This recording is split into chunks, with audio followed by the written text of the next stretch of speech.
Suresh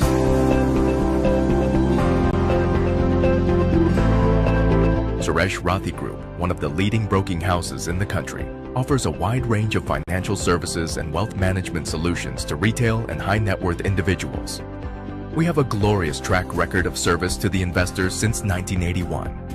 The group has a membership in BSE, NSE, F&O, currency derivatives, and CDSL.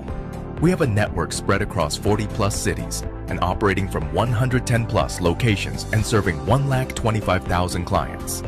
For more information, please call us on our toll-free number 1-800-120-2484.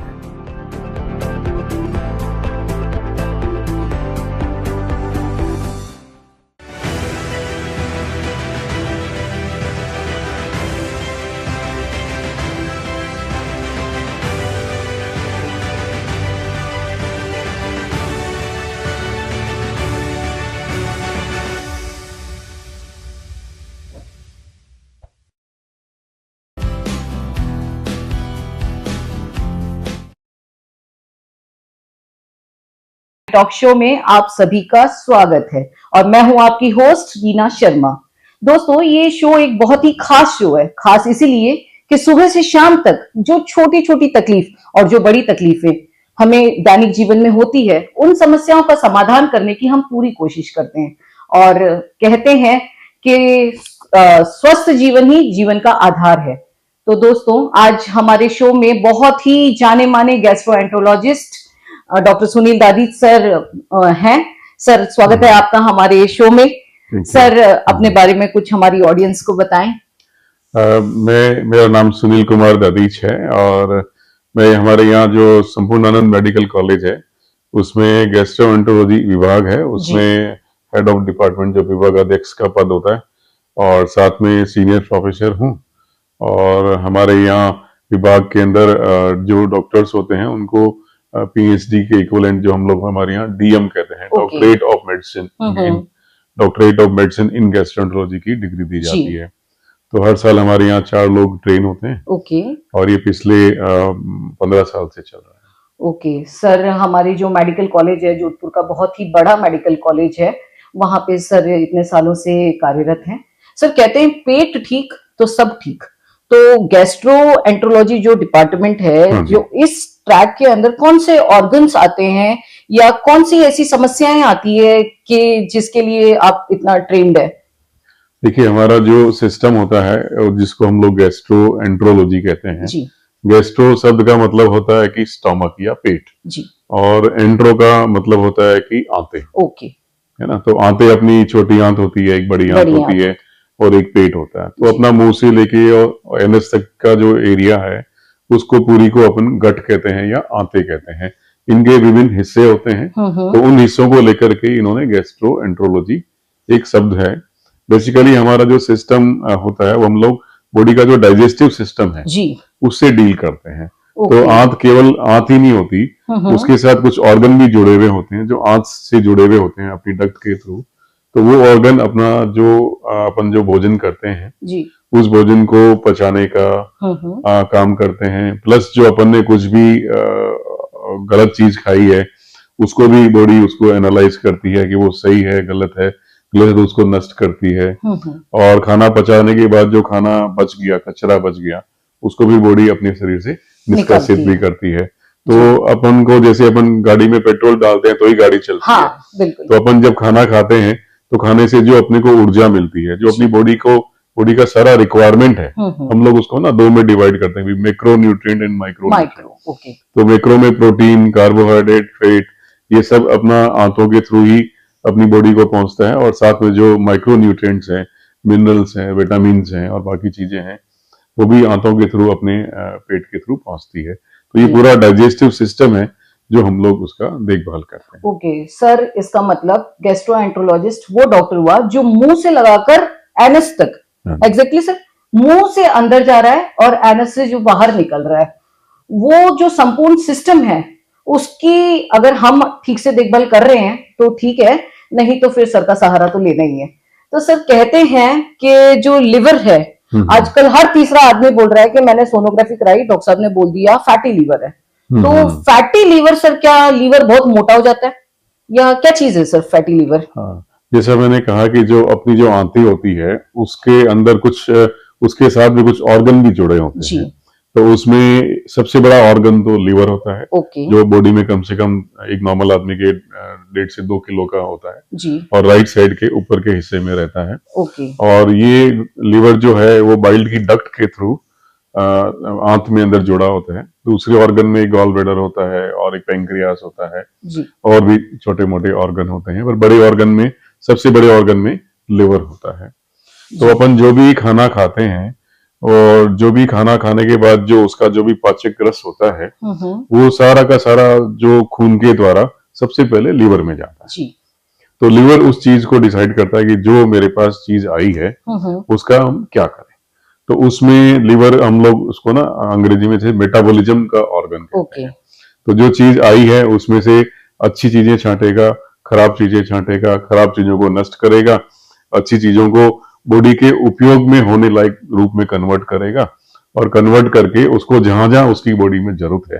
तो आंतों का सारा खून पहले liver में जाएगा, liver उसकी सफाई करेगा, अच्छे बुरे को अलग करेगा और अच्छे वाले को बाकी की बॉडी के जो ब्लड है उसके अंदर भेज देगा और खराब वाले को नष्ट करके या तो बाइल के थ्रू, अपनी आंत के थ्रू, लेटरिन के थ्रू बाहर आ जाएगा या वो ब्लड के थ्रू, किडनी के थ्रू, पेशाब के थ्रू बाहर आ जाएगा जी। सर जो लिवर है कहते हैं कि ये हमारी बॉडी का सीए, चार्टेड अकाउंटेंट है, ये कहीं पढ़ा मैंने। तो सर आप इसको थोड़ा सा प्रकाश डालिए। ये एकदम आपने सही कहा कि बॉडी का जो चार्टेड अकाउंटेंट होता है उसका काम होता है कि हिसाब रखना जी। कि आवक और जावक, जो चीज आई है और जो चीज जा रही है उसका हिसाब रखना, ये सीए का काम होता है। और कितना प्रॉफिट में हुआ और कितना लॉस में हुआ इसका ध्यान भी सीए को रखना पड़ता है। तो जैसे अपन ने कोई चीज खाई और वो खाने के बाद जो भी, जैसे मैंने कहा कि आंतों का सारा ब्लड सबसे पहले लीवर में जा रहा है जी। तो लीवर में वो चीज आवक हो गई और लीवर उस चीज को एनालाइज करता है, उसको मेटाबोलाइज करता है कि कौन सी चीज अच्छी है और कौन सी चीज बुरी है। और उसके बाद उसको जहां जहां बॉडी में जरूरत है उसको भेजता है। ओके। जैसे कि एक एग्जांपल अपन रखें कि आपने कोई चीज खाई तो ज्यादा, अब जैसे, और उसका उपयोग नहीं किया, ओके, है ना, जैसे कि आपने फैट ज्यादा खाया या आपने ऐसा कोई चीज खाया जो बॉडी को जरूरत तभी होगी जब आप हाथ पैर हिलाएंगे जी, है ना, तभी उस बॉडी उस चीज को यूटिलाइज कर पाएगी। तो एक फैट ऐसी चीज होती है जो आपने खाई और लीवर ने उसको मेटाबोलाइज किया, उसके बाद फैट को उसको बॉडी में भेजा। अब भेजने के बाद अगर आपने उसको यूटिलाइज नहीं किया तो it will come back to liver, okay, है ना, वो डिपॉजिट हो गया, वो फिर लीवर डिपॉजिट करेगा। प्लस लीवर फिर कुछ ऐसे हार्मोन पैदा करता है कि वो फैट कहीं जाके जो एडिपोज टिश्यू हम लोग कहते हैं, जिसको हम लोग चर्बी कहते हैं, फैटी टिश्यू होते हैं, उनमें जाके फिर वो उनको ग्रोथ को बढ़ावा देती है कि भाई वहां जाके बैठ जा, मेरे पास जगह ओके। ये बेसिकली वो चीज है जो हम प्रॉपर तरीके से डाइजेस्ट करके नहीं निकाल पाते, तो वो जाके हमारे लिवर के अंदर जमा हो जाती है। सर आपने अभी बताया कि लिवर राइट में होता है, तो लिवर राइट है कि नहीं है, उस चीज को कैसे पता करेंगे? तो सबसे पहले तो जैसे अगर आपका किसी आदमी का लिवर अगर राइट है तो वो अपने आप को एक तो एनर्जेटिक महसूस करे, उसकी ऊर्जा अपनी पूरी रहेगी, क्योंकि लिवर ही सारी बॉडी को ऊर्जा देता है। जो भी अपन कैलोरीज खाते हैं वो कैलोरी लिवर के थ्रू ही बाकी बॉडी के सेल्स को मिलती है। तो लिवर ठीक है तो आपका एकदम एनर्जेटिक पूरे हैं आप। अगर आपका लिवर डल हो गया तो सबसे पहले क्या दिक्कत आती है? सबसे पहले आदमी को दिक्कत आती है कि उनकी एनर्जी खत्म हो गई, मतलब कि वो शाम को 4 बजे अब छोड़ा, अब काम ही नहीं हो रहा, सुबह डे में भी एक्टिव, बट लगा कि over the period of day जैसे जैसे बीतता गया अब उनकी काम करने की क्षमता कम हो गई, वो जल्दी थकान महसूस करने लगे, लगता है उनको ब्रेक ले लेना चाहिए, या आपको लगता है कि इतने टायर्ड है कि मेरे को सो जाना चाहिए या बैठ जाना चाहिए। तो इजी फटीगेबिलिटी, मेलेज और वीकनेस जिसको हम लोग कहते हैं, ये लिवर की बीमारी के सबसे पहले साइन होता है। ओके सर, मैंने एक इंस्टा पे रील देखी थी जो बहुत वायरल हो रही है। एक देश के जाने माने गैस्ट्रोएंट्रोलॉजिस्ट सर हैं, उन्होंने ये चीज बोली थी कि ये मेरी जो रील है इसको पूरे इंडिया के बार्बर्स को दिखा दो, नाइयों को दिखा दो, कि मतलब हमारे जो देश का नाई है वो भी इतना कैपेबल है कि वो बता सकता है कि इसका फैटी लिवर है कि नहीं। सर वो क्या चीज है, ये सही है कि नहीं है, या सच में देश का जो नाई है वो बता सकता है कि इसको फैटी लिवर है कि नहीं? देखिए, मैं इसका आपको हिसाब एक बार ठीक से समझाता हूं कि अपन ने, जैसे आपने फैटी लिवर की बात करी है, तो अपन एक बार फैट की बात करते हैं। जो फैट होता है उसकी कैलोरी डबल होती है। जो प्रोटीन और कार्बोहाइड्रेट है उससे अगर 4.5 ग्राम कैलोरी मिलती है तो फैट से 9 ग्राम कैलोरी मिलती है। तो जैसे अपन को जब ज्यादा ऊर्जा की जरूरत, अपने बुजुर्ग लोग कहते हैं ना कि घी खा लो ताकत आ जाएगी, तो घी की ऊर्जा जो होती है वो बाकी प्रोटीन और कार्बोहाइड्रेट से डबल होती है। पर आजकल क्या हो गया कि आजकल अपने लाइफस्टाइल चेंज हो गई, अपन खाना तो उतना ही चाहते हैं पर उस खाने का उपयोग नहीं करते। मतलब कोई भी आदमी जालोर गेट से सोर्सी गेट पैदल नहीं जाएगा, इतनी सारी गाड़ियां हो गई, वो हो गई। तो जब आप पैदल नहीं जा रहे हो, आप मेहनत नहीं कर रहे हो, तो जो आपने घी खाया, जो आपने फैट खाया, वो बॉडी में यूटिलाइज ही नहीं हुआ। जब यूटिलाइज नहीं हुआ तो पहले वो एडिपोज टिश्यू में इकट्ठा होगा, फिर लिवर में इकट्ठा होगा, जहां भी वो चीज जाके बैठ जाएगी। अब उसका कुछ काम ही नहीं है, वो बैठा है, पर उसको जिंदा रखने के लिए उसको खिलाना पिलाना नहीं पड़ेगा। तो आपका एनर्जी, जैसे ना आपके घर में कोई ऐसा मेहमान आ गया जो आपको फायदा भी नहीं कर रहा है, पर आपका जो बजट है उसको यूटिलाइज कर रहा है, बिल्कुल है ना। तो वो उसको हम लोग पैरासाइट कहते हैं। तो वो आपकी बॉडी के अंदर ऐसा चीज पड़ा है जिसको बॉडी को फायदा नहीं है, पर वो बॉडी के ऊपर डिपेंडेंट है। तो आपकी सारी ऊर्जा तो वहां जा रही है और आपकी खुद को जहां ऊर्जा जहां पे चाहिए वो आपको मिल नहीं पा रही है। तो फैटी लिवर, जब लीवर में फैट बढ़ जाता है तो आपकी एनर्जी कम हो जाती है। तो एनर्जी कम होने से आपकी बॉडी में जो बाकी के ऑर्गन्स होते हैं, जो ब्लड में फैट बढ़ता है, ब्लड में फैट बढ़ने से आपको मोटापा आता है, चर्बी आती है। तो एक स्किन के अंदर कुछ चेंजेस आते हैं जो गर्दन के अंदर होता है। उसको हम लोग एक एक्रेंटोसिस निग्रिकेंस एक शब्द काम में लेते हैं। इसका मतलब है कि आपकी जो चमड़ी है वो थोड़ी सी रफ हो गई है और वो डार्क कलर की हो गई है। तो थोड़ा सा ब्लैकिश ब्राउनिश कलर हो गया। वो आपके आर्म पिट में भी हो सकता है, और आपकी जो गर्दन है, पूरी जो गर्दन है, और दूसरा गर्दन के ऊपर मस्से भी हो जाए। तो मस्से तो सर बोलते हैं ना कि ये लकी है मेरा मस्सा, इसको निकालना नहीं है। पर वो आपके अगर गर्दन में मस्से हैं और साथ में आपको गर्दन में काला काला भी है जी, तो ये इंडिकेट करता है कि आपका फैट की वजह से लीवर खराब होना शुरू हो गया है। ओके, सर ने कितना एकदम सटीक बात बताई है। पहले तो एक्सप्लेन किया किस तरह से फैटी टिश्यूज लीवर में जाके जमा हो रहे हैं, उसके बाद में सर ने बताया कि किस तरीके से एक नाई बता सकता है कि आपको फैटी लिवर है कि नहीं। कि जो लाइंस, जो ब्लैक कलर की डार्क लाइंस आपके नेक पे है, या बड़े बड़े मस्से, बड़े सर उस मस्से, बड़े मस्से, छोटे मस्से, प्लस वो जो लाइन नहीं होती, वो एक पैच होता है जो एकदम से एक जगह काली हो गई, या पूरी गर्दन गोल रूप में काली हो गई, या अपनी बगल से एक जिला है वो थोड़ी ब्लैकिश हो गई, और वो चमड़ी थोड़ी सी रफ हो जाती है। तो इस तरीके से हमारे जो देश के नाई हैं वो भी बता सकते हैं कि फैटी लिवर है कि नहीं है। सर, एक ये जो फैटी लिवर हो रहा है, इसका क्या कारण मान सकते हैं हम? क्यों आजकल ये इतना ज्यादा बढ़ गया है? कारण तो जैसे मैंने कहा ना कि लिवर अपना बॉडी का सीए होता है जी। तो आपने कैलोरी खाई, आपने एनर्जी की चीजें खाई, और आपने उसको यूटिलाइज नहीं किया जी। तो एक तो ये इम्बैलेंस हो गया कि आप खा रहे हो और उसको यूटिलाइज नहीं कर पा रहे हो। दूसरा, कुछ बॉडी में मेटाबॉलिक अबनॉर्मलिटी होती है जिसकी वजह से आप उस चीज को यूटिलाइज कर नहीं पाते। तो वो एनर्जी आपकी इकट्ठा होती रहती है, तो आपके लीवर में फैट जम के, और ये कुछ जेनेटिक होता है और कुछ एक्वायर्ड होता है जी सर। तो सर ये इनके लिए आप क्या डायग्नोस के लिए क्या जांचें वगैरह तो जैसे कि मैंने बताया कि सबसे पहला मरीज को ये शिकायत होगी कि उसमें एनर्जी कम हो गई है ना, वो इजी फटीग होने लग गया और उसको शाम के समय काम करने का मन नहीं करता। और दूसरा, अगर उन्होंने देख लिया कि मेरे यहाँ गर्दन में वो निशान काला काला पड़ गया, या कोई दोस्त आपका काफी टाइम बाद आपको देखेगा, बोलेगा आपका चेहरा भी काला काला हो गया है ना। कुछ लोगों के फोरहेड पे भी उस तरह का ब्लैकनिंग होती है जी। तो इनका भी रिलेशन लीवर से होता है। तो अगर आपको ये सब चीजें है तो सबसे पहले आप अपना लीवर का चेकअप कराइए कि लीवर में फैट है या नहीं है। 99% लीवर में फैट मिलेगा।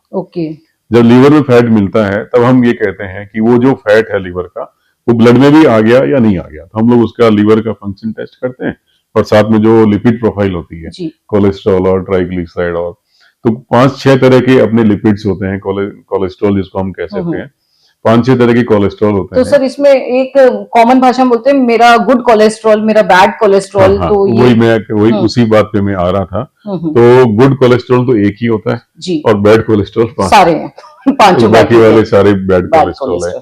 उनमें से जो लिवर से आता है उसको ट्राइग्लिसराइड कहते हैं। ठीक है।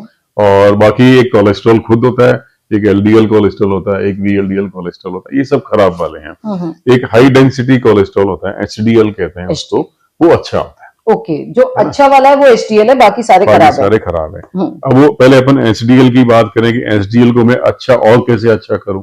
तो एचडीएल को अच्छा करने की कोई दवाई नहीं आती। एचडीएल अच्छा होता है अपने एक्सरसाइज करने से। ओके, मेन फोकस अपना एक्सरसाइज ही है। अगर आप अच्छा एक्सरसाइज कर रहे हैं तो आपका एचडीएल है वो बढ़ता रहेगा। अगर एचडीएल बढ़ गया वो एक तरह का एक पुलिस का काम कर रहा है, तो जो भी खराब है उन सबको छांट के वो बाहर फेंकता रहता है, तो वो अपने जो खराब लोग हैं वो अपने को नुकसान नहीं कर पाते। अच्छा, ठीक है सर। आप सर ट्रीटमेंट तो ठीक है, आप जो मेडिसिन देते हैं वो पेशेंट्स ले लेते हैं। ट्रीटमेंट, जो लाइन ऑफ ट्रीटमेंट है, उसके अलावा आप क्या बताते हैं? नहीं, हम जो अगर कोई पेशेंट हमारे पास फैटी लीवर और इस तरह का आता है, हम पहले उसको इलाज नहीं बताते, दवाई नहीं बताते। क्योंकि जो दवाइयां हैं, जो दवाइयों का क्या है कि जब लेंगे जब तक असर रहेगा, दवाई छोड़ेंगे वापस हो जाएगी, क्योंकि ये तो लाइफस्टाइल की बीमारी है। तो सबसे पहले हम उनको कहते हैं कि आप अपनी लाइफस्टाइल चेंज करनी। ठीक है। अब लाइफस्टाइल चेंज करने में सबसे पहला क्या है कि उतना ही खाओ जितना पचा सकते हैं। बिल्कुल सही, पचा सकते हो। तो एक्स्ट्रा घी, तेल जो बॉडी में फैट बढ़ाती है, वो चीजें बिल्कुल बंद कर दीजिए। तो सर आप ये एक मिनट, आप ये कहना चाहते हैं कि घी और तेल बिल्कुल नहीं खाना है या सही नहीं है? हम ये कहते हैं कि जो अपना देसी घी होता है, जो देसी घी का मतलब जो अपने देसी तरीके से बनाया हुआ है, जैसे कि अपन दूध का दही जमाते हैं, फिर उस दही को इकट्ठा करते हैं, है ना, और इकट्ठा करने के बाद फिर एक दिन उसको मथ के और फिर उसका जो घी निकालते हैं।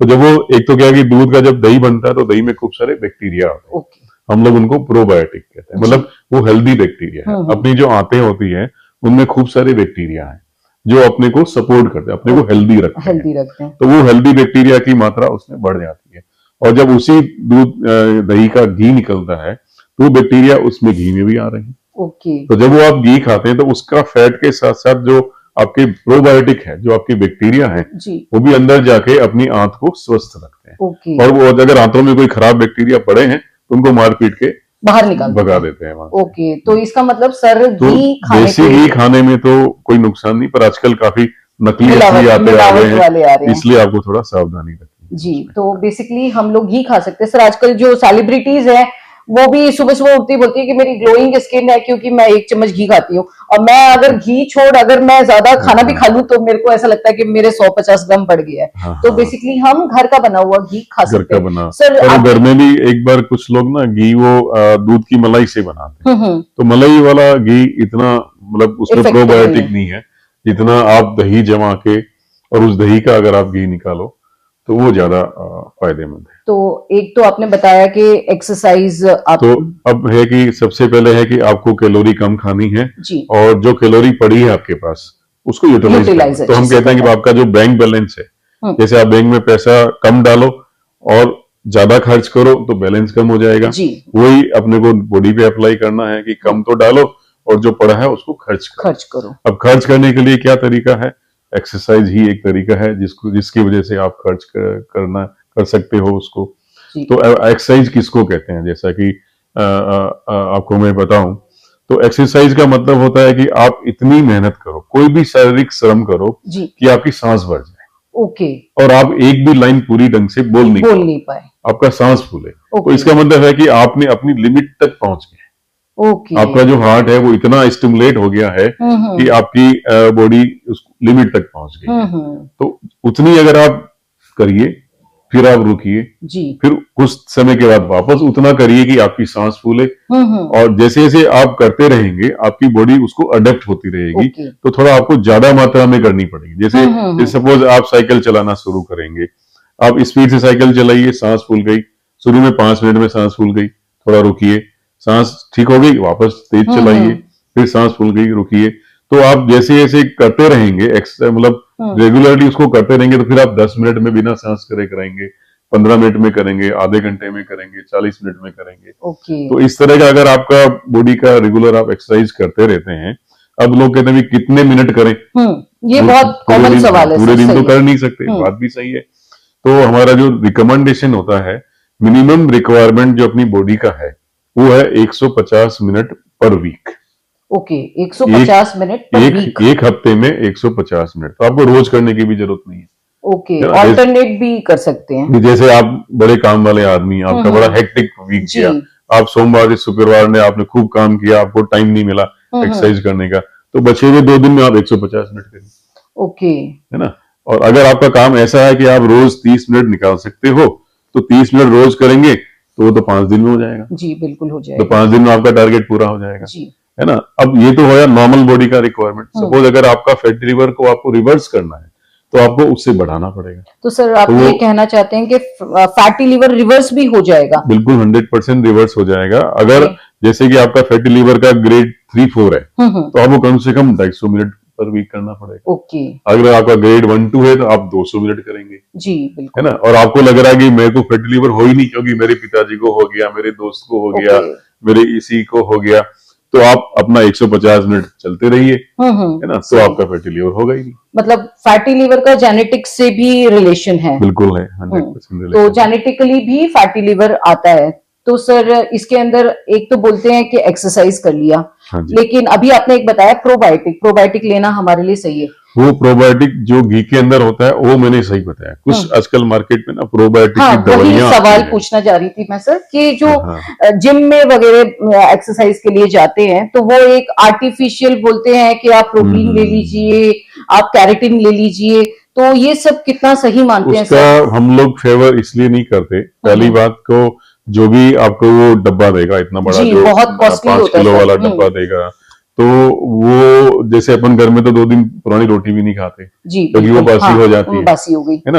अब वो डब्बा तो पता नहीं कितने महीने से, सालों से मैन्युफैक्चर की होगी, उसको फिर खराब होने से बचाने के लिए उसमें प्रिजर्वेटिव डालते हैं। ओके, है ना। खाली वो प्रोटीन नहीं होता है, उसमें प्रोटीन के साथ प्रिजर्वेटिव भी है, फिर वो दूध में घुल जाए इसलिए इमल्सिफायर भी है जी। तो उसमें खूब सारे ऐसे केमिकल होते हैं जो उसकी टेक्सचर को मेंटेन करेंगे, उसके टेस्ट को मेंटेन करेंगे और उसकी क्वालिटी खराब नहीं हो उसको मेंटेन करने। तो उसमें ऐसे केमिकल होते हैं तो जो अपनी आप प्रोटीन तो खा के खुश हो रहे हैं पर वो केमिकल आपको साइड इफेक्ट दे रहा है।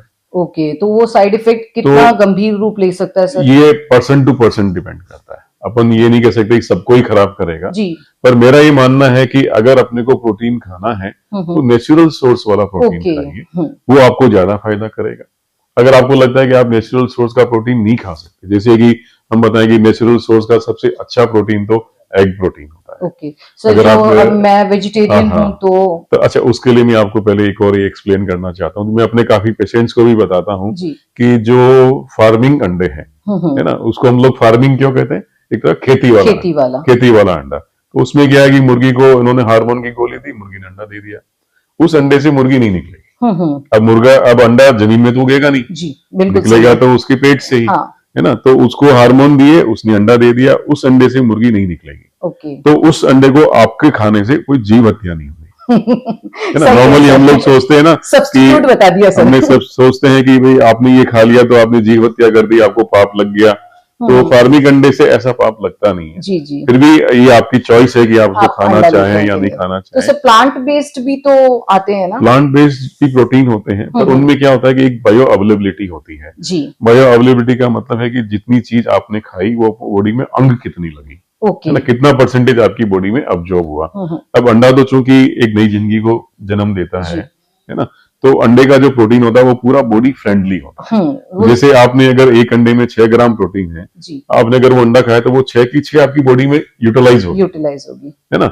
और एज अगेंस्ट जैसे अगर आपने 100 ग्राम सोयाबीन खाई, है ना, वो सोयाबीन 100 की 100 आपकी बॉडी में नहीं जाएगी, उसका 40% ही जाएगा। ओके सर, एक जैसे मैं मेरा ये एग्जाम्पल देती हूँ कि सुबह के वक्त में उठते के साथ ही मुझे एक बार अपना पानी वानी पी के फ्रेश होने के बाद में एक से टी लेना जरूरी हो जाता है। तो सर कोई कहता है कि सुबह में टी मत लो, कोई कहता है टी बिल्कुल ही मत लो, कोई ऑफिस वाले जैसे हैं वो दिन में 5-6 बार टी ले रहे हैं, और कोई बोलता है कि ब्लैक कॉफी लो, कोई बोलता है कॉफी लो। तो सर आप टी और कॉफी को किस तरह से जस्टिफाई करेंगे?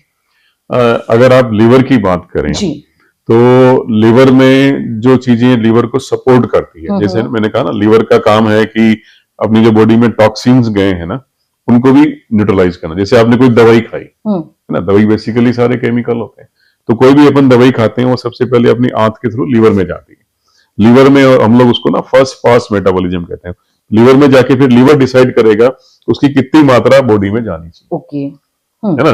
जैसे आपने सपोज कोई 40 मिलीग्राम की टेबलेट खाई और लिवर को लगा कि लिवर में फर्स्ट पास मेटाबॉलिज्म ज्यादा हो रहा है, वो 40 में खाई आपने, ब्लड में तो 5 ही पहुंचेगी या 10 ही पहुंचेगी, बाकी लिवर उसको डिस्ट्रॉय कर देगा या उसको खत्म करके निकाल देगा।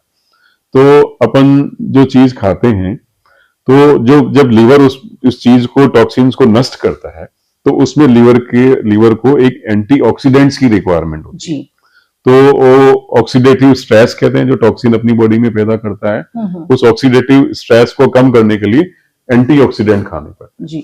तो कुछ खाने की चीजें होती हैं जिनमें एंटीऑक्सीडेंट्स नेचुरली, अगर अपन वो चीज खाएंगे तो आप लीवर को सपोर्ट कर रहे हो। लीवर अपना खुद का एंटीऑक्सीडेंट तो बना ही रहा है ना। अगर आप बाहर से भी खा रहे हो तो वो आप लीवर को सपोर्ट कर रहे हो, तो अपना काम और अच्छा करेगा। तो बिटवीन टी एंड कॉफी, जो कॉफी होती है उसमें एंटीऑक्सीडेंट्स की मात्रा ज्यादा होती है, क्योंकि वो कॉफी का बीन होता है, बीन को ही क्रश करके और उसको आप ब्रू करके और जो कॉफी बनाते हैं।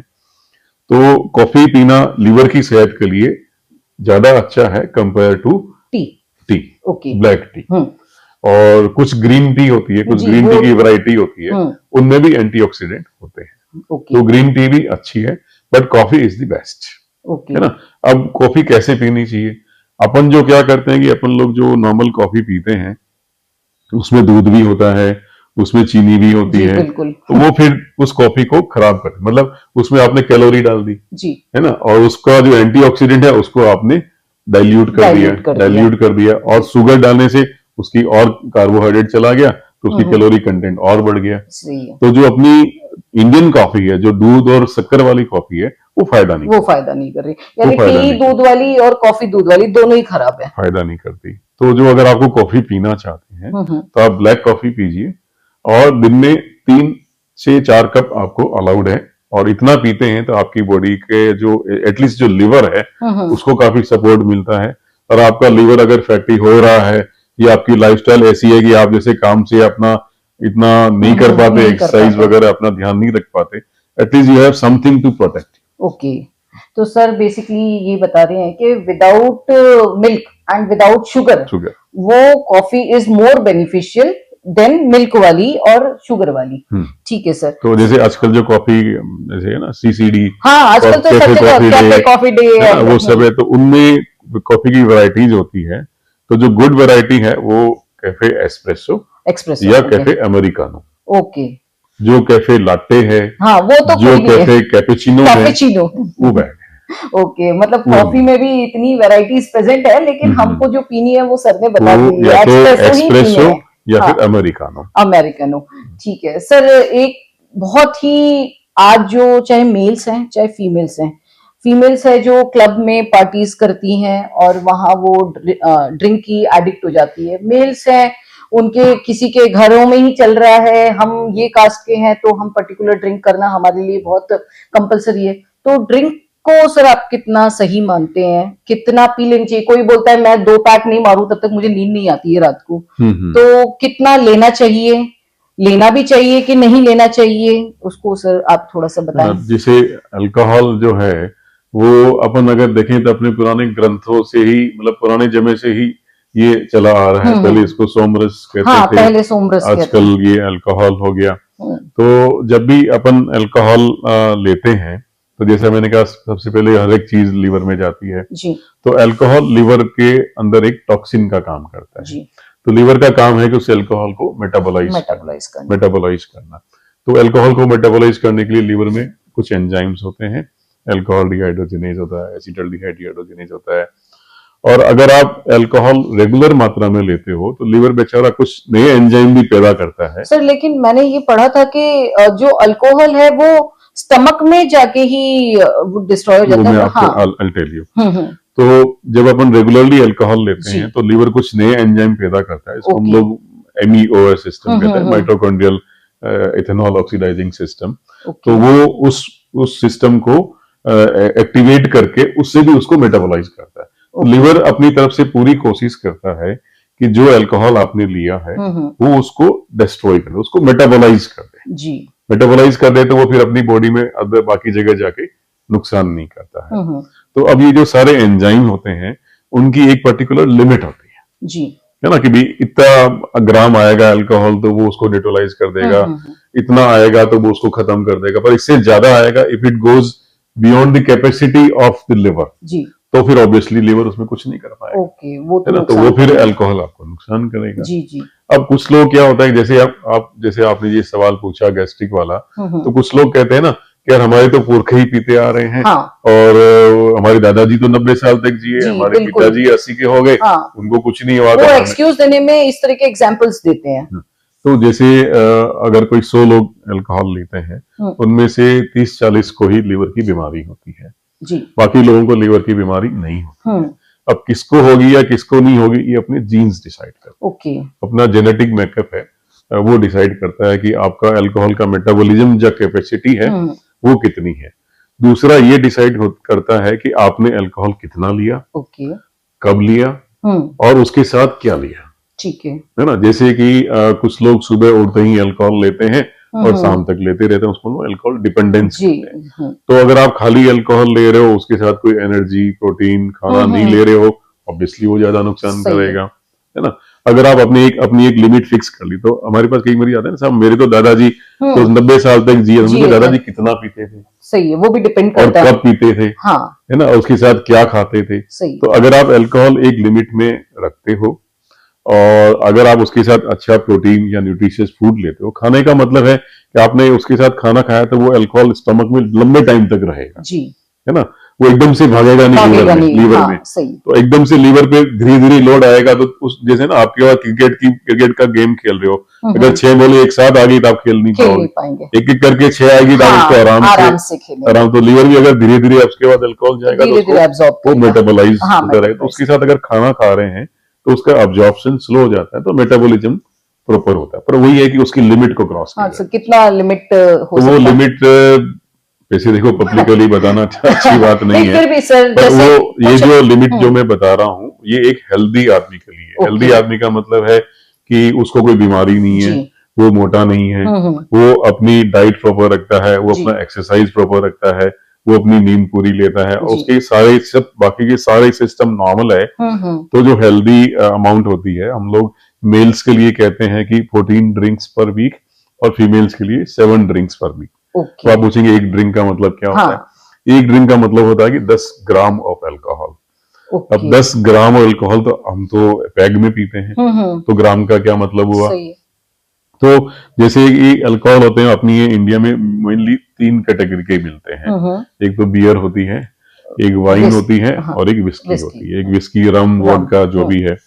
तो जो हार्ड ड्रिंक है, जो विस्की, वोडका, रम जो भी होते हैं, उनमें 40% अल्कोहल होता है। 40% का मतलब है कि अगर आप 100 ml पियेंगे तो उसमें 40 ग्राम 40 ग्राम अल्कोहल है ना। अब आपको 10 ग्राम पीना है, तो ये तो कहीं मैच ही नहीं कर रहा। तो 10 ग्राम पीना है, इसका मतलब आपको 30 ml ही पीना है। 30 ml तक तो आपका रोज का अलाउड है जी, है ना। अब मेल को 2 अलाउड है, तो मेल को एक 60 ml अलाउड है, है ना। फीमेल को 30 ml अलाउड है, वो अगर आप हार्ड ड्रिंक ले रहे हैं। अब जो वाइन्स होती है वो 10 से 12% होती है, और बियर होती है वो 4 से 7%। तो अकॉर्डिंगली आप उसका ग्राम में कन्वर्ट करके, अगर आप अदरवाइज हेल्दी हैं तो एक वीक में आपका लिवर उतना तो मेटाबोलाइज कर लेगा, वो भी आपने अगर तरीके से लिया है, मतलब विद फूड लिया है, विद गुड प्रोटीन अमाउंट लिया है, और आप अदरवाइज हेल्दी हैं, आपकी लाइफस्टाइल हेल्दी है, आप घूमना फिरना, एक्सरसाइज करना, सब कुछ कर रहे हैं। उसमें एक चीज है, अगर आप जैसे रोज कोई आदमी रोज अल्कोहल लेता है, तो फिर उसके साथ खाना भी कुछ ज्यादा, अपन यूजुअली ये फ्राइड फूड और ये सब ज्यादा खाते हैं, तो ऑब्वियसली फैटी हो जाते हैं। तो अगर आप ओबीज हैं, अगर आपको ऑलरेडी फैटी लिवर है, तो आपको 1 ग्राम अल्कोहल भी ज्यादा नुकसान जी, बिल्कुल, है ना। अगर आपको डायबिटीज है ना, अगर आपको कुछ और बीमारी है, आपका बॉडी हेल्दी नहीं है, आपका लिवर हेल्दी नहीं है, तो any amount of alcohol is dangerous, मतलब 1 ड्रॉप भी है वो उसके लिए नुकसानदायक है। अब जैसे मैंने कहा कि 100 लोग पी रहे हैं, अब उसमें से अगर आप 30-40 वाली कैटेगरी में आ गए जिसमें आपका लिवर नुकसान हो रहा है, तो फिर आपके लिए 1 बूंद भी खराब है। बिल्कुल सही है। सर ने बहुत अच्छे तरीके से बताया ना किस तरीके से तो आप उसको कितना लेना है। आप उसको जनरलाइज नहीं कह सकते कि यार सबको इतना लेना है, सबको इतना लेना, ऐसा नहीं हो सकता। जी जी, बिल्कुल सही। सर अभी एक लाइन आपने बोली कि आप ओबीस हैं और आपका फैटी लीवर है, तो सर आप ये कहना चाहते हैं कि जो भी ओबीस पर्सन है सबका फैटी लिवर होगा, पतले लोगों का फैटी लिवर नहीं हो सकता है? ये हो सकता है जी।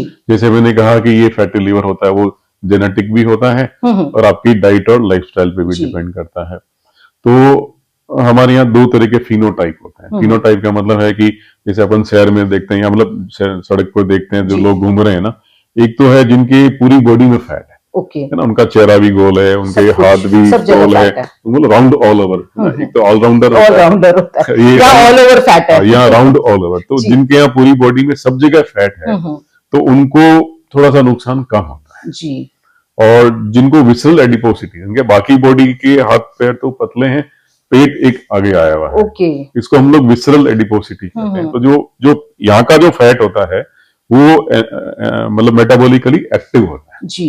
तो ये फैट है वो लीवर को और बाकी के ऑर्गन को नुकसान करता है। तो जो पतले लोग हैं जिनका वजन सपोज कहें 40-50 किलो ही है पर उनके पेट में फैट ज्यादा होता है, तो जिनके पेट में फैट ज्यादा होता है वो भले ही पतले हैं तो उनको फैटी लिवर होगा, उनको लीवर की बीमारी भी होगी। वो अगर थोड़ा सा भी अल्कोहल पियेंगे उनको ज्यादा नुकसान होगा। तो बेसिकली ये कहना पूरी तरह सही नहीं है कि जो मोटा है उसी का फैटी लिवर होगा, पतले लोगों में भी फैटी लिवर हो सकता है। तो सर इसके लिए जो पतले हैं उसमें तो एक तो पेट से पता चल गया कि भाई इसमें फैटी लिवर होने के चांसेस हैं, और सर दूसरा आप कोई ब्लड इन्वेस्टिगेशन करवाते हैं? सबसे पहला है कि सोनोग्राफी कर लें। जैसे लीवर में जो फैट होता है ना, हम लोग मेडिकली उसको ये कहते हैं कि अगर लीवर का जो, जैसे मैंने कहा 1.5 से 2 किलो का लीवर है उसमें अगर 5% से ज्यादा अगर फैट है, नॉर्मल लीवर में 5% तक फैट होती है, तो अगर 5% से ज्यादा फैट है तो उसको फैटी लीवर कहते हैं। और जब अपन अल्ट्रासाउंड कराते हैं, पेट का सोनोग्राफी कराते हैं, तो सोनोग्राफी में जब लीवर का फैट 20% या उससे ज्यादा होता है तब वो पकड़ में आता है। तो है ना, तो 5 से 20% के बीच का अगर है तो सोनोग्राफी में तो पता ही नहीं चलेगा कि इसको फैटी लिवर है कि इसलिए सबसे पहले सोनोग्राफी करा लो। सोनोग्राफी में फैट आ गया इसका मतलब यू आर ऑलरेडी बियॉन्ड 20%। तो ये आइडेंटिफिकेशन का एक बहुत सिंपल आइडिया दिया है सर ने। सर अब ये तो हुई सारी की सारी फैटी लिवर रिलेटेड बातें।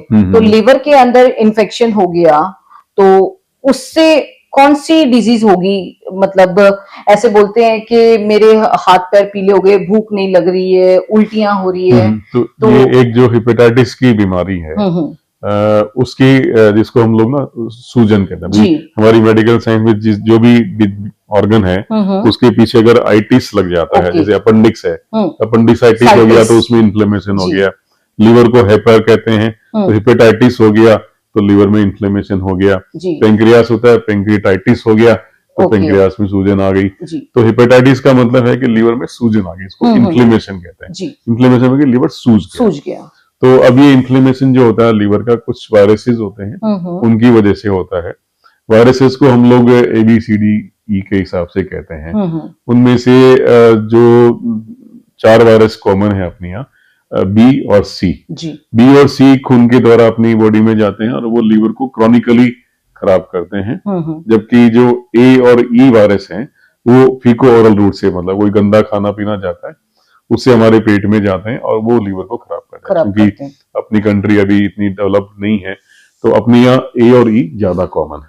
सर वैक्सीनेशन तो बच्चों में बी का, हेपेटाइटिस बी का हो जाता है और A का भी होता है, पर A का नेशनल प्रोग्राम में नहीं है, आपको अलग से करवाना पड़ता है। आजकल क्या हो रहा है कि पहले जमाने में क्या होता था कि जो हेपेटाइटिस A वायरस का इन्फेक्शन है वो अपने बच्चों को बचपन में ही हो जाता, क्योंकि चारों तरफ गंदगी होती थी, गंदगी में लोग खेलते थे, उसमें आपको लगा वायरस लगा आपकी बॉडी में। अच्छा, हेपेटाइटिस A की एक खास बात है कि एक बार किसी को हो गया तो वो बॉडी में एंटीबॉडी बन जाती है, तो फिर वो दोबारा नहीं होता। है ना, तो या तो आपको इन्फेक्शन हो जाए या वैक्सीन लगा लो तो आपको दोबारा इन्फेक्शन नहीं होता। तो आजकल क्या है कि लोग थोड़ी साफ सफाई हो गई तो बचपन में इन्फेक्शन हुआ नहीं और आपने वैक्सीन भी नहीं लगाया। और जब वो बच्चा घर के बाहर जाता है, जैसे कि बच्चा 10वीं 12वीं क्लास पढ़ लिया, कॉलेज जा रहा है, नौकरी करने जा रहा है, जब वो घर से बाहर जा रहा है, बाहर का गंदा खाना खाया, उसको हेपेटाइटिस A हो गया। तो जब हेपेटाइटिस A वायरस इस उम्र में होता है 20, 22, 25 साल की उम्र में, तो वो बचपन से ज्यादा खतरनाक होता है। सर, क्योंकि एडल्ट के अंदर अगर कोई वैक्सीनेटेड है उसके बावजूद उसको जॉइंटिस अगर हो रहा है तो वो किस कारण से हो रहा है?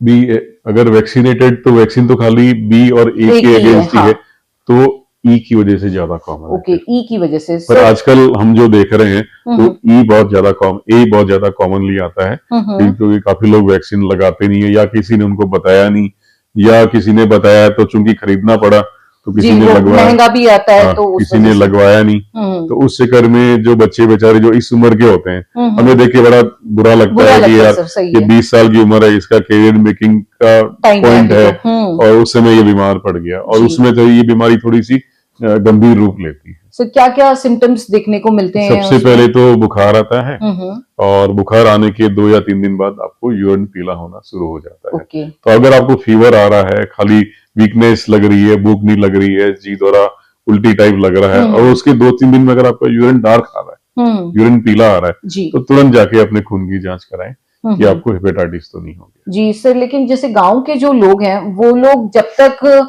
पेशेंट के यूरिन तो बहुत कम लोग वॉच करते हैं सर। गांव में जो लोग हैं बेसिकली वो तो यही देखते हैं कि नाखून पीले हो गए या आंखें पीली। तो फिर ये तो मैंने शुरुआती लक्षण बताए, फिर जब आप उस समय तक पता नहीं लगाते हो, तो जब लीवर में सूजन बढ़ती है तो फिर वो पहले हार्ट पैलेट में आता है, फिर आंखों में आता है, फिर स्किन में आता है। तो ये सीवियर कंडीशंस में आता है जब वो बिलिरुबिन का ब्लड में बिलिरुबिन का लेवल 3 से बढ़ जाता है, तब ये फिर स्किन और उसमें। तो डॉक्टर साहब ने बहुत अच्छी बात बताई है कि जो प्राइमरी स्टेज है, जब यूरिन ही येलो हो गया है, तभी तो तुरंत जाके आप चेकअप कराएं, उसी को सीरियस लेना है। स्पेशली अगर ये बुखार आया, वीकनेस हुई और आपको पेशाब पिलाने लगे। ओके, ये 3 मेजर सिम्टम्स हैं।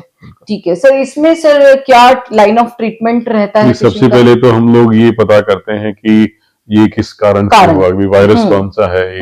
मोस्ट कॉमनली हमें लगता है कि ए और ई ही मिलता है। पूछ लेते हैं भी कि आपने बाहर का खाना कब खाया। ओके, सही है। तो सबसे पहला सवाल ये होता है कि आपने गंदी चीज कब खाई। तो शादी में गए तो ये यूजुअली जिस दिन आपको पीलिया हुआ है उसके 20 से 45 दिन के बीच में आपने कहीं ना कहीं कोई बाहर की चीज खाई है, तो ये इन्फेक्शन उस समय आपकी बॉडी में वो गया, और उसने 25 दिन 30 दिन महीने भर के बाद में आपको ये तकलीफ दे दी है। और उसके बाद ब्लड टेस्ट से पता लग जाता है कि ये कौन सा वायरस है, और अलग से वायरस को मारने की दवाई की नॉर्मली जरूरत नहीं पड़ती अगर आपकी बॉडी अदरवाइज हेल्दी है। अगर हेल्दी बॉडी है तो वो वायरस को अपने आप धीरे धीरे नष्ट कर देती है, बस कि उसको सपोर्ट चाहिए। अब सपोर्ट कैसे मिलेगा? ऑब्वियसली खाने से मिलेगा। और अपने यहाँ समाज में क्या होता है कि अगर पीलिया हुआ तो जो भी रिश्तेदार मिलने आएगा ना, वो काफी चीजें बंद कराएगा। चालू कोई नहीं कराएगा कि ये खा ले बेटा, ये खा ले बेटा, कोई नहीं कहेगा तो बेटा ये मत खाना, बेटा ये मत खाना, बेटा ये मत खाना। मैंने तो एक ये भी सुना था, एक रिश्तेदार आए, वो बोले कि मंत्रा दो पीलिया। वो एक्चुअली क्या है कि जैसे कि मैंने बताया ना कि ये जो पीलिया होता है हेपेटाइटिस ए और ई वाला, ये नेचुरली ठीक हो जाता है। तो ये समय के साथ ठीक हो जाता है। तो वो क्या करते हैं, ये गले में एक माला डाल देते हैं। वो लंबी उनको लगता है कि आप उसको देखते रहो तो अपने सिम्टम भूल जाओ। सही है ना, एक तरह की आपका ध्यान है वो वहां से हिप्नोटाइज हो गया, आपको हो गया कि भाई माला लंबी हो रही है, अच्छा मेरा पीलिया। आप माला नहीं भी लगाओगे तो भी पीलिया उतरेगा। पर है कि उसको सपोर्ट करना जरूरी है। तो मैं लोगों से यही कहूंगा, कहता हूँ, उसको खाना खिलाते रहो जी। नॉर्मली ये कहते हैं ना कि ये दूध मत पीजिए, हल्दी मत खाइए, ये सब मिथ्य है। इनमें पीले कपड़े नहीं पहनाना, जो नियोनेटल जॉइंटिस होता है उसमें बोलते थे पीला ओढ़ना नहीं ओढ़ाना है बच्चे पे। तो ये गलत धारणाएं हैं। तो उनको सब नॉर्मल खाना जैसे अपन खाते हैं वैसे खाना खिलाना चाहिए। और अगर वो खाना खाते हैं, जो आदमी खाना खा लेता है वो जल्दी रिकवर करता है। फिर काफी लोग कहते हैं साहब जीदोना हो रहा है, उल्टी हो रही है, नहीं खा सकते। तो उनमें हम लोग ये कहते हैं कि जो मीठी चीज है या जो मिल्क बेस्ड प्रोडक्ट है उससे उल्टी कम होती है। जैसे आपने खीर खा ली, रसगुल्ले खा लिए, दूध पी लिया। दूध कोई मना करते हैं पीलिए में दूध मत पीजिए, कोई आपने दही छाछ खा लिया, है ना, रात पी ली, लिक्विड इंटेक पे जोर देते हैं। बस है कि आपका प्रोटीन जाना चाहिए, जैसे मैंने कहा ना, बॉडी में कुछ कैलोरी जानी चाहिए, और वो कैलोरी बॉडी में टिकनी चाहिए। भले ही उल्टी हो जाए फिर खाइए, क्योंकि अगर आप खाली पेट रहेंगे तो पेट में एसिड रहेगा तो और ज्यादा उल्टी होगी जी। तो कुछ न कुछ डालते रहेंगे तो एसिड को न्यूट्रलाइज होता रहेगा, तो आपका क्या कहते हैं कि उल्टी नहीं होगी। तो दोस्तों, अब शो में वक्त हो चुका है एक छोटे से ब्रेक का, और ब्रेक के बाद में मिलते हैं हम यहीं पे।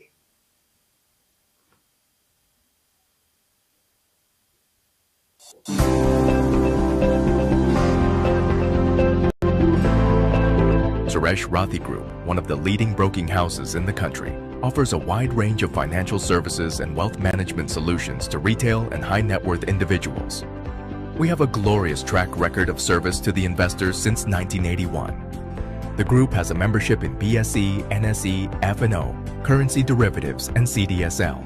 We have a network spread across 40 plus cities and operating from 110 plus locations and serving 1,25,000 clients. For more information, please call us on our toll-free number 1-800-120-2484.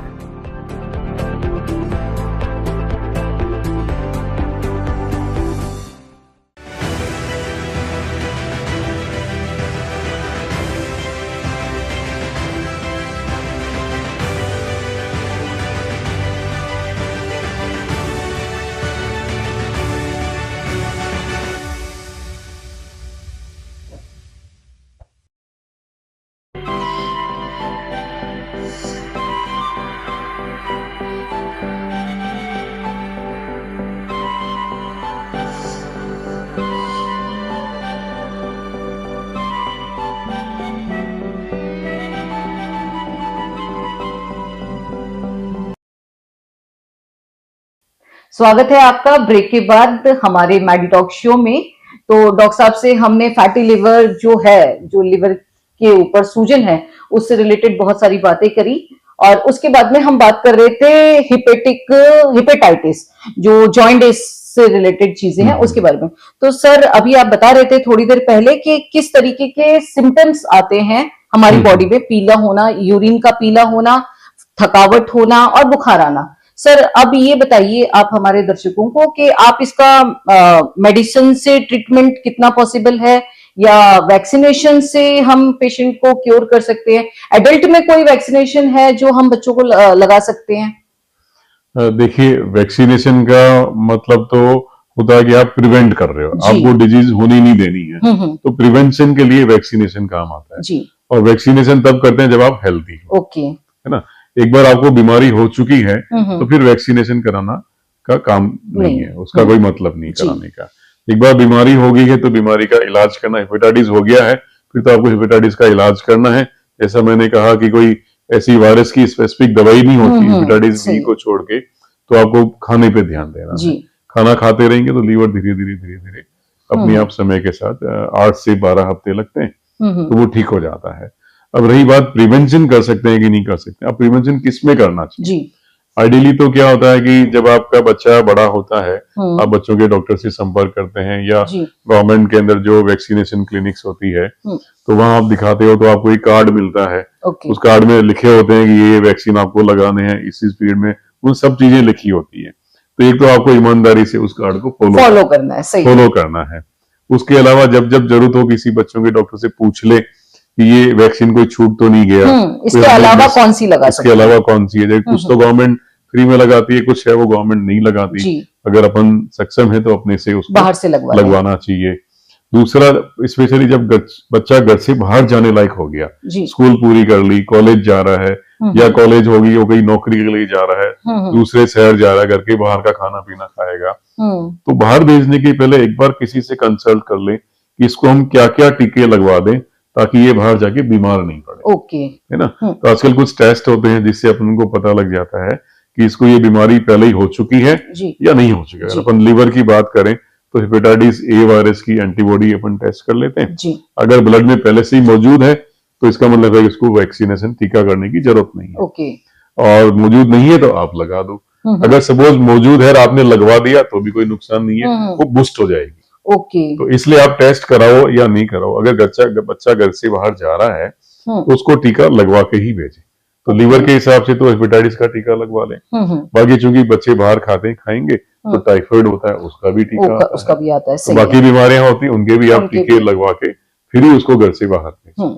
Sir मेरा एक पर्सनल क्वेश्चन था कि जैसे कि कोई हेल्थ पर्सन है जो hospital में कार्यरत है, चाहे वो बाईजी है, चाहे वो नर्सिंग स्टाफ है, चाहे वो डॉक्टर है, अगर वो किसी हेपेटाइटिस पॉजिटिव पेशेंट के ब्लड के कांटेक्ट में या उसके सीरम के कांटेक्ट में, किसी भी कांटेक्ट में आ जाता है, तो उसके बाद में सर हमें तुरंत प्रभाव से क्या एक्शन लेना चाहिए या कौन सी वैक्सीन लगानी चाहिए? घर में भी सर ऐसा हो सकता है कि कोई हमारा पॉजिटिव पेशेंट है, अब रहना तो उसके साथ है, सेवा भी उसकी जिंदगी भर करनी है, तो ऐसा क्या स्टेप है, कौन सी वैक्सीन है, या तुरंत हम किसी के कांटेक्ट पे आने पे क्या कर सकते हैं सर?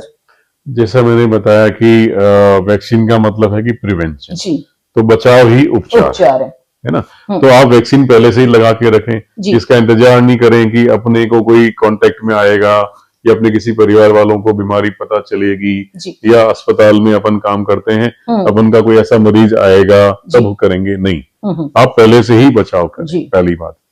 दूसरी बात, जैसे आपने कहा कि आपके किसी संपर्क में आ गए और उस पेशेंट का खून आपके खून के जैसे उसको निडल आपने लगाई, वही निडल आपको चुभ गई, है ना, तो आपका संपर्क हो गया, कांटेक्ट हो गया। तो अगर आप ऑलरेडी वैक्सीनेटेड हैं तो आपको केवल अपना एक एंटीबॉडी का टाइटर टेस्ट कराना है कि आपका अगर टाइटर प्रोटेक्टिव है तो आपको कोई फर्क नहीं पड़ेगा। वो निडल आपको एक तरह का बूस्टर डोज का काम कर रही है ना, उसने आपको छेड़ा और आपकी जो बॉडी के अंदर जो लड़ने की ताकत थी और बढ़ गई।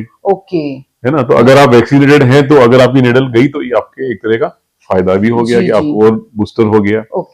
और सपोज अगर आपने वैक्सीन लिया और प्लस आपकी बॉडी में एंटीबॉडी है ही नहीं, क्योंकि वैक्सीन लगाने के बाद 100 में से 100 लोगों को एंटीबॉडी नहीं बनती, 95 को ही बनती है, 5% को नहीं बनती। अपवाद है 5%। हाँ, वो अपवाद के बहुत सारे कारण हैं। ये कारण ये भी है कि जो आपने वैक्सीन लगाया उसकी कोल्ड चेन मेंटेन थी कि नहीं, बिल्कुल, वो वैक्सीन गर्म तो नहीं लगा दिया, वो कहीं ऐसा अच्छी कंपनी का नहीं रहा हो जिसमें एंटीजेनिक कैपेसिटी नहीं थी, बिल्कुल सही है ना। तो एक तो अच्छी कंपनी का हो, कोल्ड चेन मेंटेन्ड हो, वो वाला लगवाएं। कुछ लोगों में जेनेटिकली वो एंटीबॉडी बनती नहीं, भगवान ने ऐसा सिस्टम ही नहीं बनाया उनकी बॉडी में कि वो एंटीबॉडी बनाए, तो वो लोगों को पहले से पता होना चाहिए कि मेरी एंटीबॉडी नहीं बनेगी। तो अगर मेरे कोई प्रिक हो गया तो तुरंत जाके एक हेपेटाइटिस बी का सीरम होता है, हम लोग उसको HB कहते हैं, वो इम्यूनोग्लोबुलिन आपको तुरंत लगवानी है। Ideally within 24 hours. Best is 72 hours and up to 7 days वो काम करती है। अगर 7 दिन निकल गए तो फिर तो भगवान वाले, फिर तो उसी के साथ जीना। नहीं, वो जरूरी नहीं कि आपको कोई बीमारी हो सकता है उस वायरस से आपकी बॉडी लड़ ले, अच्छा, है ना, तो आपको ऐसे ही घबराने की जरूरत नहीं है। 7 दिन के बाद लगाने का फायदा नहीं होता, और उसके बाद आप 2 हफ्ते के बाद, फिर 4 हफ्ते के बाद, फिर 6 हफ्ते और 6 महीने के बाद अपनी बॉडी में हेपेटाइटिस बी का DNA का टेस्ट कराते रहो कि आपकी बॉडी में उस वायरस ने घर तो नहीं कर लिया। अगर वो घर कर लिया है, या कुछ दवाइयां आती है जो आप चालू कर दो और 6 महीने तक ले लो, ताकि वो अगर वायरस थोड़ी मात्रा में बॉडी में आया ही है तो वो नष्ट हो जाएगा।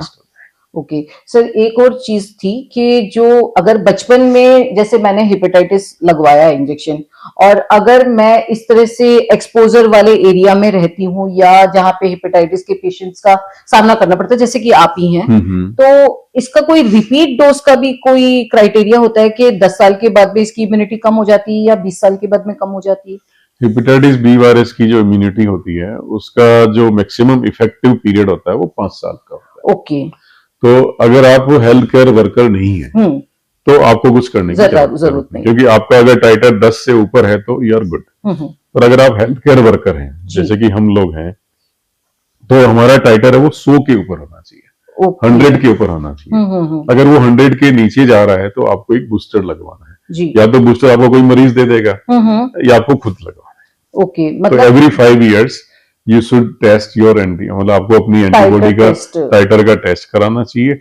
अगर वो एडिक्वेट नहीं है, अगर वो नीचे चला गया है, तो आप उसको बूस्ट करिए, एक और टीका लगवाइए। मतलब booster dose after 5 years titre test के बाद में।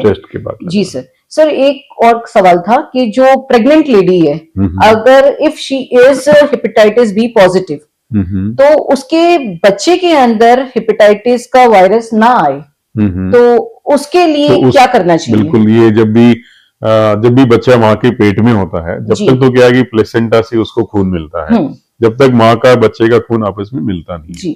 पर जब डिलीवरी होती है, या तो सीजरियन डिलीवरी है या नॉर्मल डिलीवरी है, तो डिलीवरी के दौरान माँ और बच्चे के खून आपस में मिलेंगे।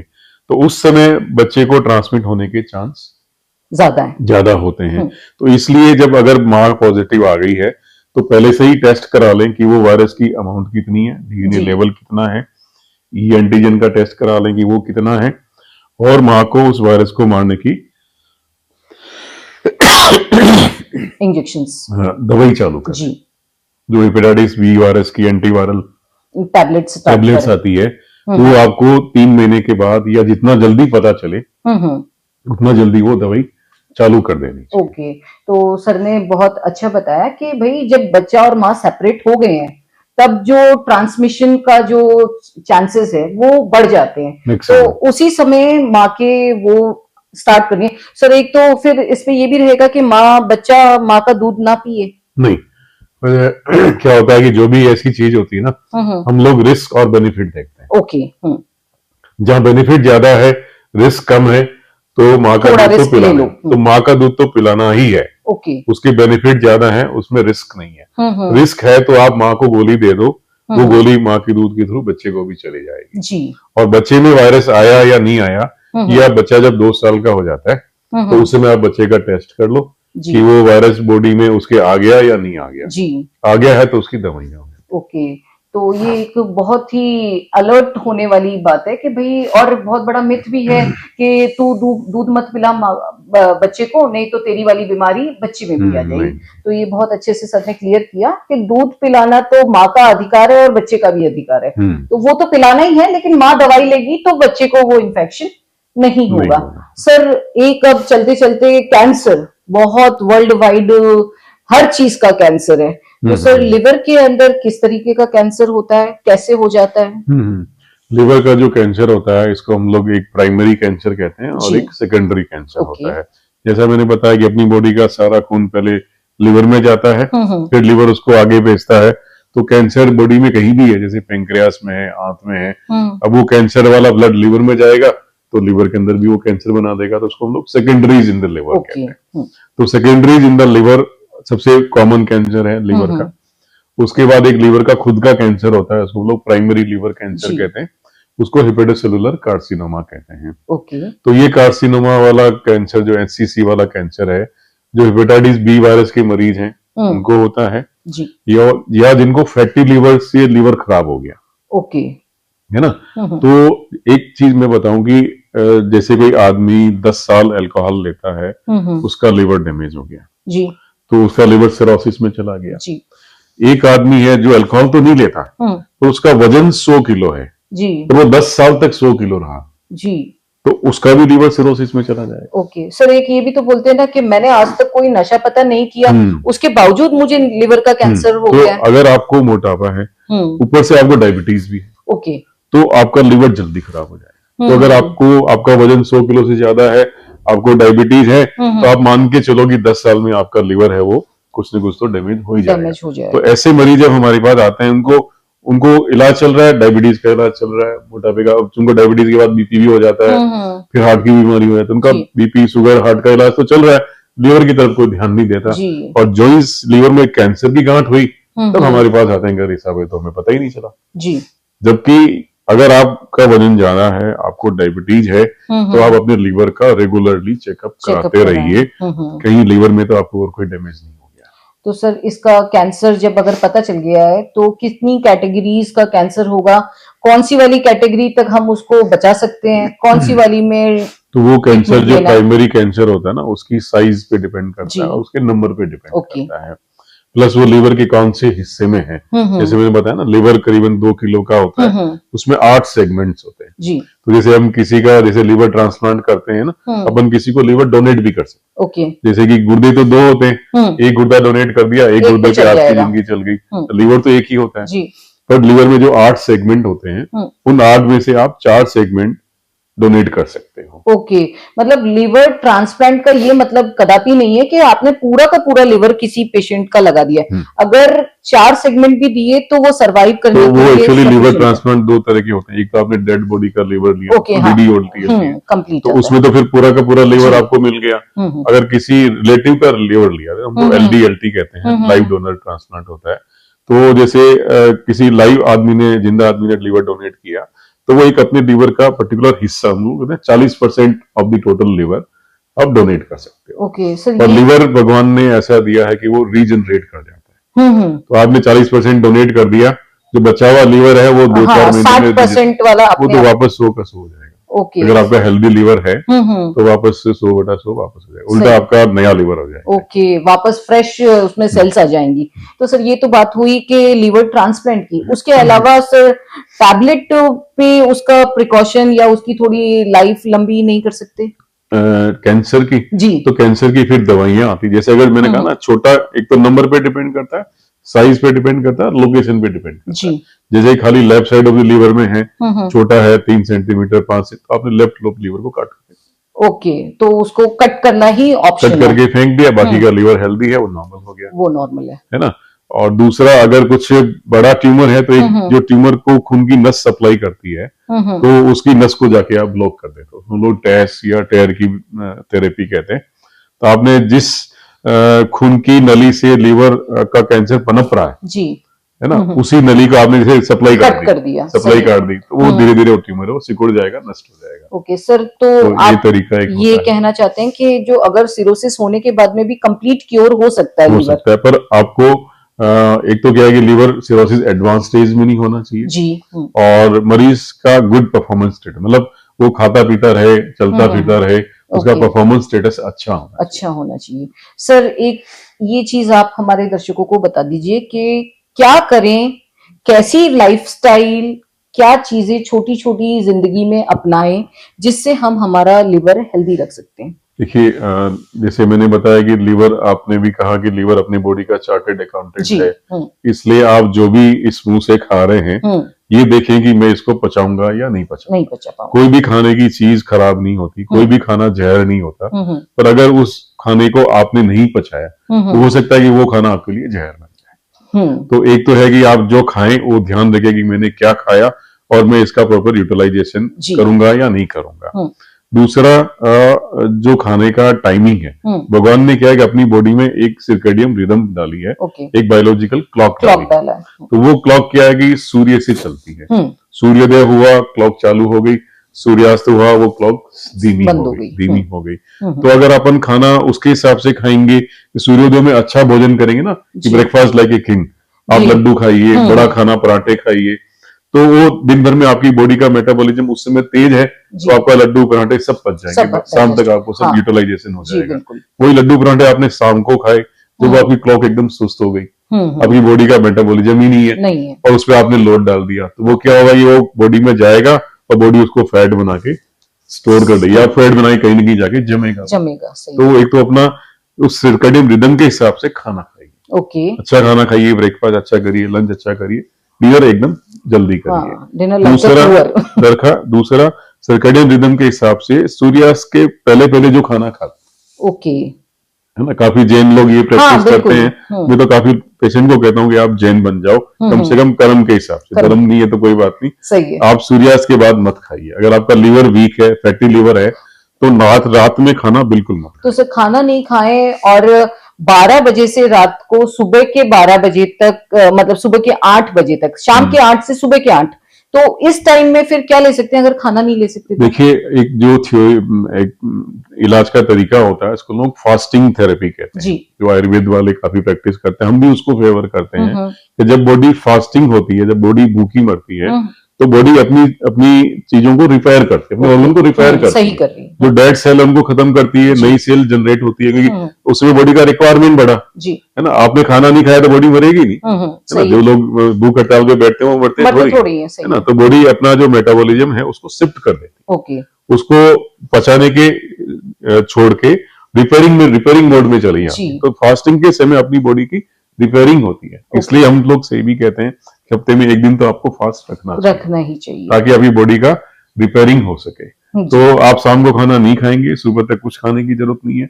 अगर आपको खाने की जरूरत पड़ती है, क्रेविंग है, भूख लग रही है, तो हम लोग कहते हैं प्रोटीन का कुछ आइटम खा लीजिए, फैट और कार्बोहाइड्रेट अवॉइड करिए। तो सबसे अच्छी चीज है कि आप दाल पी लीजिए, आप ड्राई फ्रूट्स खा लीजिए, अंडा खाते तो अंडा खा लीजिए, या दूध का कोई प्रोडक्ट पी लीजिए, वो प्रोटीन होता है उसके अंदर। जी, तो सर ने बताया कि एक और एक्सरसाइज बिकॉज जो आप खा के उसको यूटिलाइज कैसे करेंगे, this is the only way. भगवान ने जो अपने को पतले पतले हाथ पैर दिए हैं, इसीलिए दिए कि आप उनको उपयोग करो, उसको चलाओ, जी, अदरवाइज तो हाथी बना देते ना, मोटे मोटे कर देते, आप घूमना फिरना बंद हो सही गया, बात है ना। तो हाथ पैरों को चलाते रहिए, एक्सरसाइज कुछ भी करें।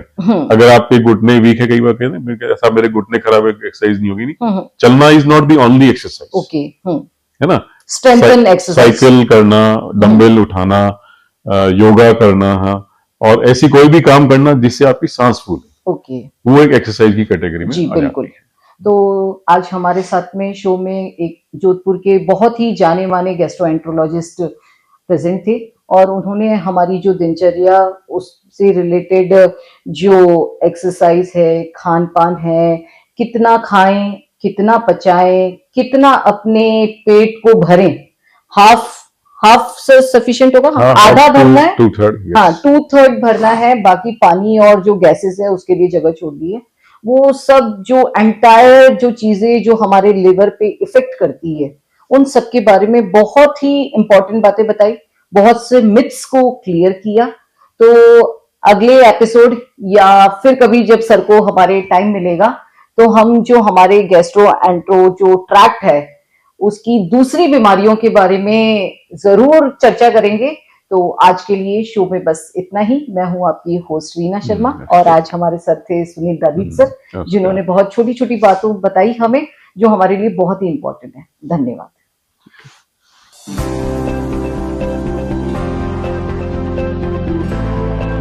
Suresh Rathi Group, one of the leading broking houses in the country, offers a wide range of financial services and wealth management solutions to retail and high net worth individuals.